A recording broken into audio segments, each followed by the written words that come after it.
So Arsenal back on top of the Premier League. 3-0 they've beaten Brentford, and they did it, Michael, with ease. They did, yeah. It was very comfortable for them. Right from minute one, really, I never thought Brentford got their normal game going. You know, total contrast to what happened here last season. And if that's a sign of Arsenal's improvement, then Arsenal fans will be very happy. Probably a goal, Glenn, that Brentford could have avoided. We showed at half-time how they could have. And no one on the back post either. Simply putting somebody on the back post as well, Michael, yeah. Simple thing. Nobody seems to do it, and there's so many goals go in from corners in that area.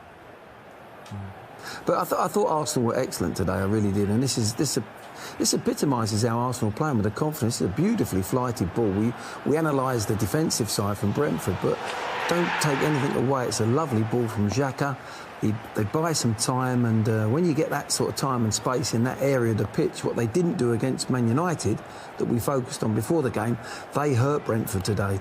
A little bit of movement from Jesus, a little bit of eye contact, beautifully flighted, and what a really good, powerful header. Seems like everything he touches goes in the back of the net. Imagine if Erling Haaland hadn't been signed this season. We'd be talking so much about this guy. He's been brilliant since he arrived at Arsenal. Scoring plenty of goals. And as full debut goals go for Fabio Viera, it was a Hoddle-esque, this one. It was, yeah. He actually gave him the eyes, didn't he? We all thought he was going for that top corner. Ben White, you know, he makes some great overlapping runs, and rarely does he get given the ball. This time, he does come time. That little run from Ben White, as you're saying, the two just bought the little bit of time and space where they couldn't get pressure on the ball. But as soon as he looks up, I love the fact that his body shape, everything. And if you watch the goalkeeper, Reyes, his body weight is going that side. He's going to his right, can't get back in time. A lot of people might look at him and think the goalkeeper's got to get that covered, surely. But no, it was the disguise in the way that it was going to hit it and the contact. Oh, you thought you'd burst onto the scene as a 17-year-old, and that was young. What a moment for Ethan Nwaneri. 15 and 181 days. Not only is he the youngest in Premier League history, in Arsenal's history, in top-flight history. And smashed the record, hasn't he? Look at that. I mean, he's not even 15 and a half yet. Born in 2007. Wow. Listen, I've got children, and it's only when you look at your own children and think, oh, my word, my son's older than him. My son's 16, and I look at that and think, how? It's unbelievable. He must have been shown plenty. I know Arsenal have had a few injuries, but still, to put a 15-year-old on the bench and for them to bring him on as well, he must be shown something. Unbelievable, really, isn't it? When I think back to when I was 15, you know, it's crazy. But I wonder what lessons he's got tomorrow. Oh, no, he's got a day off tomorrow. Oh, no, he's got a day off tomorrow. Yeah. He only touched the ball once, but he will not care. That is a day that he will always remember. It's a day that's seen Arsenal go back to the top of the Premier League. So 2-0 Arsenal at half-time away at Brentford. A much different scoreline, of course, from last season's fixture. Let's get straight into it, because two headers have undone Brentford. And the first one coming in from Saliba. Yes, and it was a brilliantly timed run, Steve. He just nips in front of Tony, and we also see that there's nobody on that back post. How many goals have we seen? In fact, this weekend we've seen goals go in when there should have really been a man on that back post. But great timing of the run and a lovely little deft touch. Yeah, his second for the club after that goal against Bournemouth. But defensively, Glenn, what did you make of it from Brentford? Yeah, I think they could have stopped here. I mean, it's all about body shape in that near post. They've got two screens in there, and they had to get that better than they did. And we can see that. Yeah, I mean, in terms of the body shape here, Glenn, you think the person at the front post here is in a decent body shape. De Silva's great. He's opened his body up. He's on the half turn. He's got no attacker near him, so he's having a little look and reassessing his position. But it's Tony is the problem for me with his body shape. OK, well, if you've got a point about body shape, can you illustrate us, show us what you mean? OK, yeah.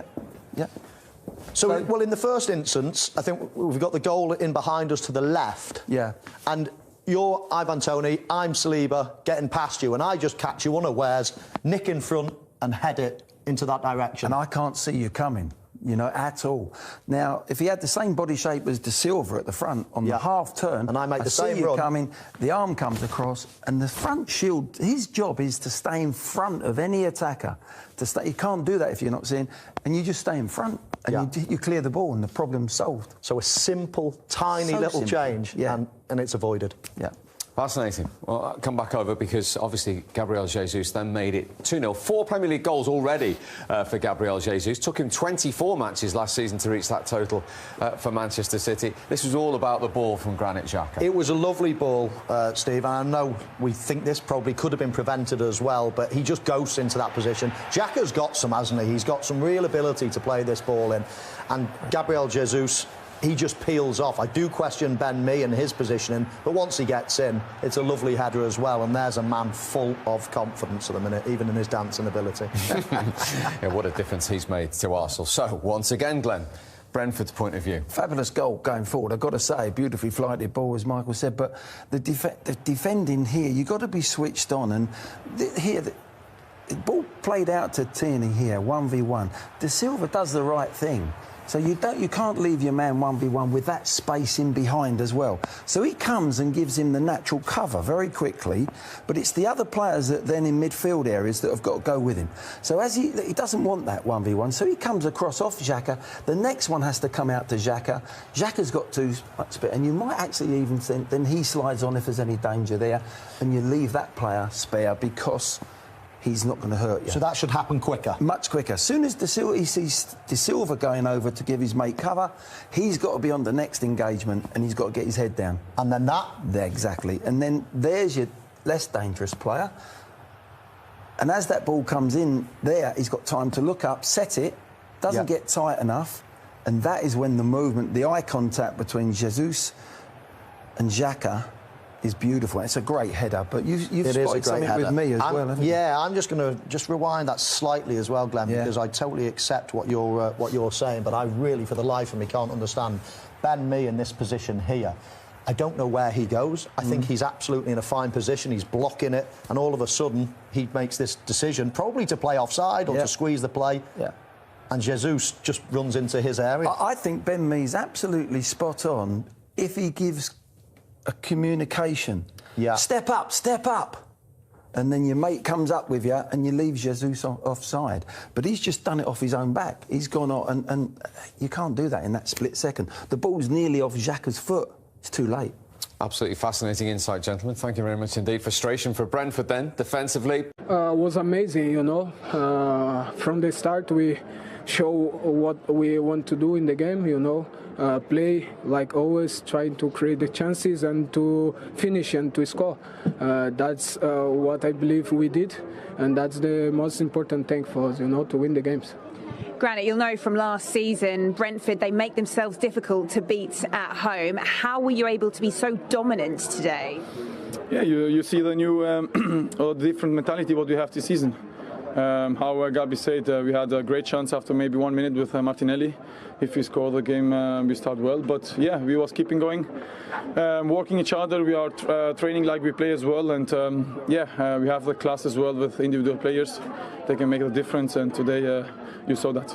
Let's talk about the goal where you both combined. It was the perfect ball, wasn't it? What were you thinking? He's fine me, you know. He's joking sometimes, you know. He wants to improve his assists, and then he gives me a lot of balls. I'm so happy to play with him, you know. He's intelligent and quality player as well, so all the time he's trying to find me. Today he find me, a great ball, great cross, and I can head it to the net, so I'm happy.